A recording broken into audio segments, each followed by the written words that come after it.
Two things that we wanted to highlight this week are the course access bill that Representative Spencer's been working on for a number of years now, and then obviously the revisit of the unemployment law that Representative Fitzpatrick handled this week. So we'll start with Representative Spencer on the course access bill. Course access is a program that several states use. I try to use a variety of different programs to find which ones is the best for Missouri. It's not about the zip code, it's not about money, it's about the student's education. Questions specifically on that? Great. No question? I'll turn it to Representative Fitzpatrick to talk about the unemployment. Can you step this way? Yeah, we'll trade places here. Yeah, there's a bunch of microphones over here. Okay, so this bill is simply a repeat of House Bill 150 from 2015. I'm good? Okay.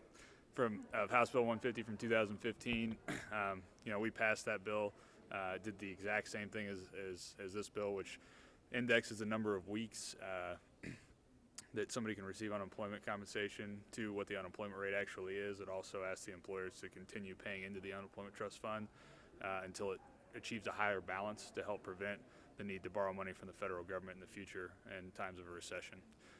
Missouri is the only state that's had to borrow in the last 5 recessions, and so we're trying to fix that again.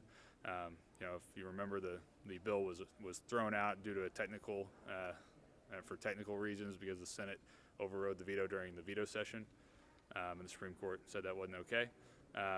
So we're doing it again, and if there are any questions about it, I'd be happy to answer them. To Representative Carpenter's concerns, this is being handled all over the country by states that are run by conservative Republican legislatures. The fund is not insolvent. Why are we doing this? Well, I think I answered Representative Carpenter's question yesterday, in that Missouri is a pretty easy state in which to receive unemployment benefits. So you can go about it a couple of ways. You can either keep broadly available benefits where people don't have to jump through a lot of hoops and they can access the benefits pretty quickly after they're terminated, or you can make it very restrictive and make it really difficult to get benefits and have a longer duration. But I think that the agreement and this was a bill that on the Senate side there was a lot of compromise back and forth with the minority party in the Senate, and it was the outcome of that we agreed with. Budget-related question. The governor is amending his budget proposal to include fewer cuts to in-home care. Have you been briefed on this at all? I have, yeah. What do you think of it? Well, the basis for that is the news on the tobacco lawsuit being resolved by the Supreme Court. I still have some concerns because that was the 2003 suit, and we're now moving into, I think the 2004 suit is already in arbitration, and so what caused the problem in the first place was a negative arbitration decision that basically took that current year's payment and diverted it, and we didn't receive that. So my concern is, what's the timing looking like on an 04 decision for arbitration? What will that decision look like? Will it mirror the Supreme Court decision, or will it mirror the previous arbitration decision? And so we're still trying to get to the bottom of that. I'm not saying that we are or aren't going to take the governor's recommendation and his amendment, but we are going to continue to dive into that settlement and what it means for the budget. Would it be better to use that money for a one-time kind of program? I think that, it is one-time money, and if we put it back, we're going to be faced with the same problem again next year, and we're actually kind of faced with a little bit of that this year because we had some one-time money last year that we're having to backfill this year, and so eventually it makes sense to not do that anymore.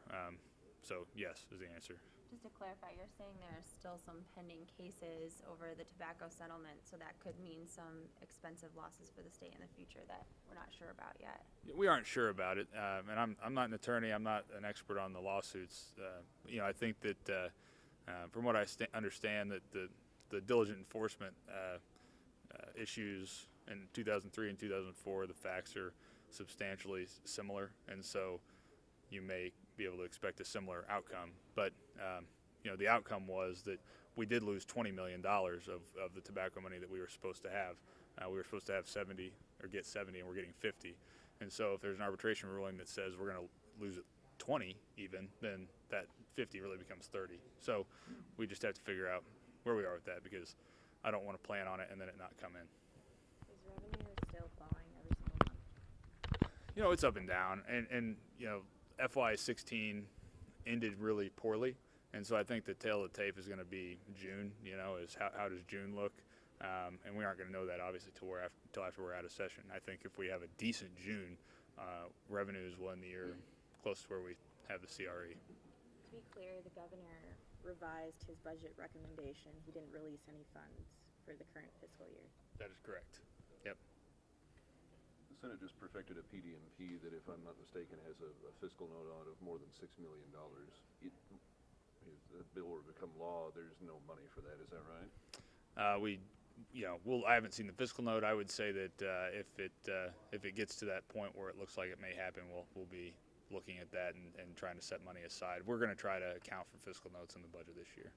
But in comparison to the House's version, the Holly Rader's version of that bill, I think is a $1 million fiscal note. Would that be the preferred approach in the House? As the budget chair, the thing that costs the least is probably the thing I'd be more in favor of. Speaker, if you could Yes. step forward just a bit. The elephant in the room is still real ID. Did not come up for third read. The assumption is the votes aren't there. Can you get 82 without the Democrats? We should have the adage about what happens when you start assuming things. We have lots of bills we perfect, and then wait a little while to third read. The Senate obviously is working very hard on this bill as well, and I know there's some conversations over there about some changes to the bill, so I wouldn't read too much into the fact that we didn't take it up today. It's a real issue. There's concerns on both sides, and I think both sides have valid concerns, and so we'll continue to work through this issue as we do every other controversial issue. Are there negotiations with the minority party on this? I don't think I heard a whole lot out of them yesterday. I think they were plenty content to allow this to be a majority party-led discussion. But if they have some input or suggestions, we'll, as we've done on every other issue this year, be happy to consider them. There are several transgender bathroom bills pending. Do you support proposals like that, and would you like to see those come to the House floor? Well, look, I've always maintained that I thought these decisions were best left to local school boards who are in a better position to try to figure out how to deal with them. Obviously, the Trump administration, with significant news this week on repealing the order of the Obama administration, but we've got those bills pending, and they'll move through the process like everything else. There's a video gambling bill that's been introduced here and one also in the Senate. Is there an appetite for? I know the bill was filed, but beyond having seen that the bill was filed, I haven't had a chance to look at it or discuss it with the bill sponsor, so it's a little early for me to comment. Would an expansion of gambling in Missouri be something that might be worth looking at to raise more money? The bill was filed a couple of days ago. I haven't had a chance to look at it yet specifically, other than to see that it was filed, and I'll be happy to comment on it after I have a chance to take a look at it and discuss it with the sponsors, which is not me trying to be coy, it's just truthful. What's your perspective on the PDMP bill that was passed by the Senate? Well, I know it differs significantly from the House versions that have been passed in years prior.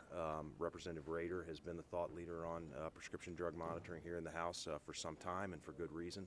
And so we'll continue to allow Representative Rader to stay in the driver's seat on that bill, and we'll see if we can work through the differences with the Senate. You just met with the governor. I did. I happened to see you there in the lobby, which I guess is how you know that. Yep. Yeah. And is there anything from that conversation that you'd like to share with the public? Very positive meeting. It was great to have the chance to sit down with him, and we continue to move forward on a list of shared priorities that we hope help put the state in a better place. Did you talk about any policies? We talked about lots of policies. Anything So- you want to Which tell us? one? We talked about lots of policies to help make Missouri a better place. Crime? So listen, I'm not going to get. Hey, listen, you guys want to ask me about every private conversation I have with an elected official in the state. The answers are going to get remarkably similar. We had a great meeting with the governor. We talked about a range of things pending in front of both the House and the Senate. We talked about the budget, but beyond that, I'm going to keep those conversations where they happen, which was in the governor's office. Do you happen to have a comment on Representative Moon's idea for an abortion exhibit in the state capitol? I don't have a comment. I haven't looked at the resolution yet. Obviously, we're a pro-life caucus. We have been consistently. Will continue to be a pro-life caucus, and I appreciate all my members who want to continue to push that message forward. Y'all have a great weekend. Okay.